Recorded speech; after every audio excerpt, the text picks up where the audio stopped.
Siamo al convento San Francesco in questa splendida aula che ho scoperto essere anche stata la tua aula per la prima elementare. Ne parliamo con Alberto Manino, che è diventato il nuovo presidente di questa associazione Italia-Brasile, quindi buon lavoro. Grazie, grazie. Raccolgo questo testimone.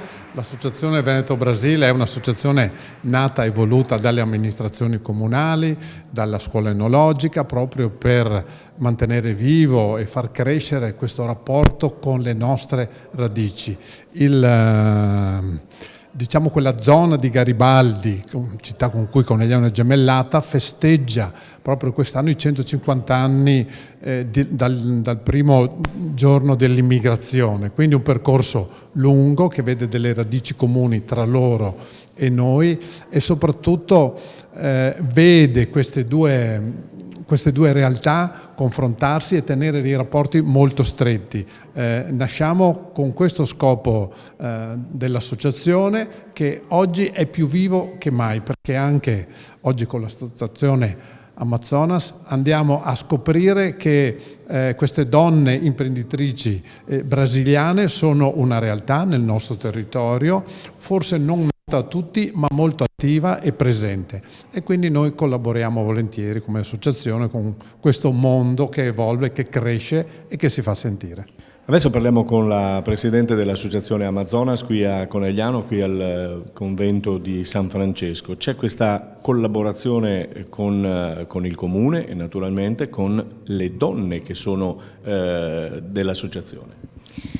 Sì, questo in verità è un progetto per promuovere l'idea di una costruzione di una biblioteca in lingua portoghese e contiamo con l'appoggio del gruppo femminino Conexão Feminina di Manu Barzotto, che è qua di Conegliano, proprio per creare questa integrazione Brasile-Italia, perché ci saranno anche libri in lingua italiana, proprio per avere questa intercultura.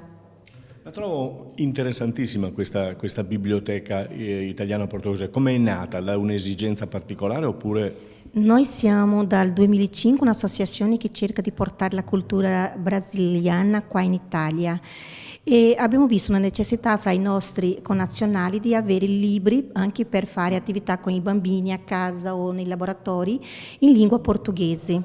Così ci è venuta l'idea di fare una raccolta di libri, perché tante famiglie si spostano qua e portano con sé dei libri italo-brasiliani, e con questa raccolta di libri trovare un spazio dove creare questa distribuzione, questa biblioteca dove uno interessato va a raccogliere un libro e legge in lingua portoghese, anche italiani che sono interessati nella nostra lingua.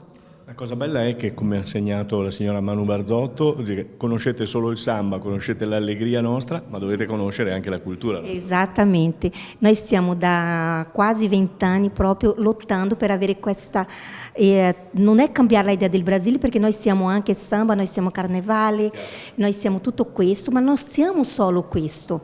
Così siamo una cultura molto interessante, perché il Brasile è un paese molto grande e noi siamo stati scoperti dai portoghesi, così l'Europa è arrivata, sono arrivati i portoghesi, sono arrivati gli italiani 150 anni fa, sono arrivati gli olandesi, e noi siamo anche di origine indigena, è arrivata anche la comunità africana in Brasile, purtroppo come schiavi all'inizio, ma poi hanno lasciato lì una ricchezza culturale immensa. Così noi siamo tutto questo, noi siamo un cibo brasiliano molto diversificato fra Europa, Africa e altri paesi del Sud America intorno. Noi siamo la letteratura, noi siamo donne in progresso, noi siamo anche scrittrici, avvocato, siamo tante cose, così non ci fermiamo a quell'immagine della donna brasiliana che sa solo fare il samba.